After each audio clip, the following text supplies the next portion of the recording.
After 10 years of working in a foreign land, Anna thought she had saved up some capital to rebuild her life. But unexpected events, an epidemic, an unstable job, and a broken marriage forced her to return to her hometown with only her young son and a small amount of money in hand. She returned to the village on a hot afternoon. The red dirt road was bumpy, the old bamboo trees still rustling in the wind like the day she left. Next to Anna was a 7-year-old boy named Ben, his clear eyes looking around strangely. Anna decided to buy an abandoned house on the edge of the village, a place that no one cared about because it was too dilapidated. The price was so cheap that many people said she was buying trouble for herself. But with little capital, it was the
When the mother and son arrived, the scene before their eyes frightened Ben. Weeds grew taller than his head. Wild trees covered the entrance. The roof tiles collapsed in pieces, and the windows were broken in patches. The walls were mouldy. The yard was full of trash, and rats were running around. The house was like a forgotten ghost in the middle of a peaceful village. "We will stay here, Mum?" Ben held Anna's hand tightly. Anna nodded, trying to smile. "That's right, son. This house looks scary now, but if we try, it will become a home." The wooden door creaked when it opened. Inside, it was dark and smelled of mold. The tables and chairs were rotten, the ceiling was stained, and dust covered it like a grey blanket. Anna sighed. She knew the road ahead would not be easy. That night, the mother and son spread an old blanket in the middle of the living room, under the flickering flashlight. Ben hugged his mother tightly, falling asleep in her warm arms. Anna looked around quietly, silently, promising, no matter how difficult it is.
The next day, an old friend in the village, Mary, came to visit. Seeing Anna, Mary felt sorry for her and introduced her to a cheap cleaning team that specializes in weeding and cleaning abandoned houses. They were willing to help, sometimes even doing it for free, because they knew about Anna's situation. When the cleaning team appeared, the sound of lawnmowers, the sound of knives, shovels, and brooms could be heard. The entire dense garden gradually lit up under the afternoon sun. Anna and Ben looked at each other, smiles gradually spreading on their lips.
On the third day, the house began to show its true form. The weeds were cleared. The path leading to the house was wide open. The front yard revealed an old but sturdy brick foundation.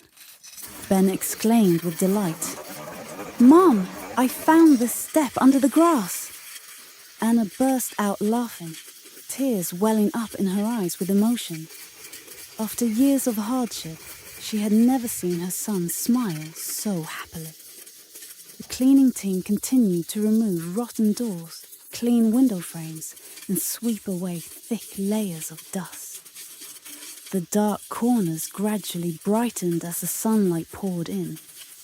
They collected trash, cleaned up broken tables and chairs, and replaced the damaged roof tiles.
Anna also rolled up her sleeves. She wiped each wall, swept each corner of the room. Her back ached, her hands were red, but her heart was filled with joy. Every drop of sweat that fell to the floor seemed to sow seeds of hope. At night, the mother and son cooked a simple meal, white rice and some boiled vegetables. But in the dust-free house, under the newly hung yellow light, the meal became warmer than any fancy restaurant in a foreign land.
In the following days, Ben gradually became a little assistant. He held a broom to sweep the yard, help pick up trash, and even drew flowers on the brick walls to make the house more cheerful. Looking at his son with fascination, Anna thought to herself, "That's right. This is the childhood I need, not the days of struggle in a foreign land." One afternoon, while clearing the bushes in the corner of the garden, Ben found a rotten wooden chest. Opening it, they discovered a few old items: a yellowed family photo, a notebook with miscellaneous notes. Inside was the previous owner's dream, to turn the house into a garden full of fruit trees, but then had to leave because of difficulties. Anna read each line, her heart choked. She saw herself in it. A person who once had a big dream.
After nearly a month, the house had completely changed.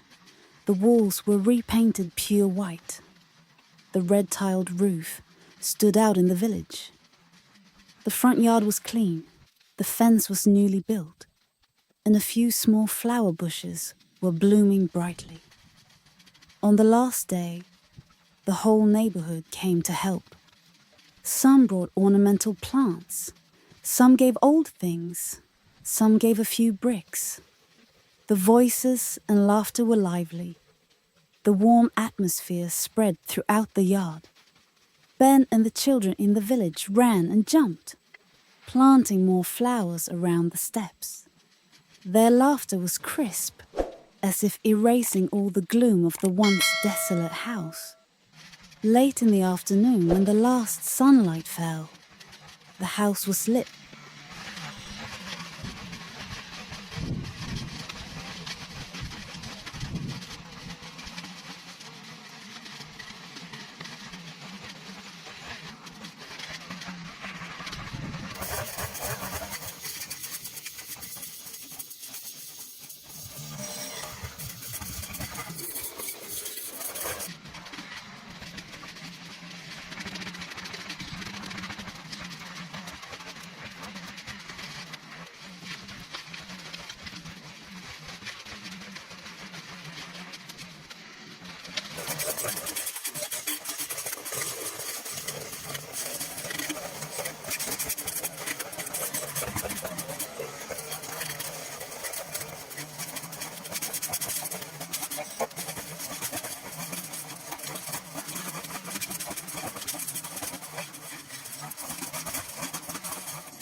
Mary, an old friend, came to visit, looked around and hugged Anna. "You did it. This house is more beautiful than before." Anna choked up, unable to speak.